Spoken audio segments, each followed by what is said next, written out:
பொதுவாக ஒரு ஜாதகத்தில் 6ஆம் பாவகாதிபதி எதை எதை சொல்லும் அப்படின்னா ருண, ரோக, சத்ரு, எதிரி, கடன், வழக்கு, அவமானம் அப்படின்ற விஷயங்களை சொல்லும்.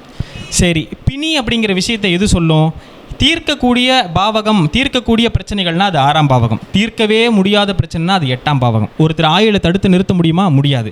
அதெல்லாம் பிறவி, பிணி அல்லது பயன் அப்படிங்கிறத எடுத்துக்கலாம். அதே சமயம் இந்த 6ஆம் அதிபதி சம்மந்தப்பட்டு நடக்கக்கூடிய தசா அமைப்புகளின் போது அவங்களுக்கு எதிரிகளால் சில பிரச்சனைகள் இருக்கலாம். கேஸ் போட்டிருப்பாங்க சொத்து மேலே, இல்லை விவாகரத்து சம்மந்தப்பட்டு கேஸ் நடத்திட்டு இருப்பாங்க. இது எப்போ ஒரு தீர்வுக்கு வரும் அப்படின்னா, கோச்சாரத்தில் தசாநாதன் மீது சுபகிரகங்கள் சென்று கொண்டிருக்கும் போது ஒரு விஷயம். ரெண்டாவது, எப்போ தோல்வி அடைவாங்க அந்த கேஸில் அப்படின்னா, தசாநாதன் மீது. தசாநாதன்னா யாருங்க? இப்போ உங்களுக்கு ஏதாவது ஒரு திசை நடக்கலாம், 9 கிரகத்தில் ஏதாவது ஒரு திசை நடக்குதுன்னு வச்சுக்கோங்களேன். அந்த தசாநாதன் மீது இயற்கை பாவ கிரகங்கள் என்று வர்ணிக்கக்கூடிய சனி, ராகு, கேது அல்லது அமாவாசை, சந்திரன், இந்த மாதிரி விஷயங்கள்லாம் உங்கள் தசாநாதன் எந்த ராசியில் உட்காந்து திசை நடத்துகிறாரோ அந்த ராசியில் பிரயாணிக்கக்கூடாது. உதாரணத்துக்கு கும்பத்திலிருந்து உங்களுக்கு ஒரு திசை நடக்குதுன்னா, அதே கும்பத்தில் இன்றைக்கி ராகு நிற்கிறாருன்னா அது டிகிரி வைஸ் பார்த்துக்கலாம். எக்ஸாக்டாக எந்த அளவுக்கு நடக்கும் அல்லது கடந்துட்டாரா அப்படிங்கிறத பாகையின் அடிப்படையில் நம்ம சொல்கிறோம்.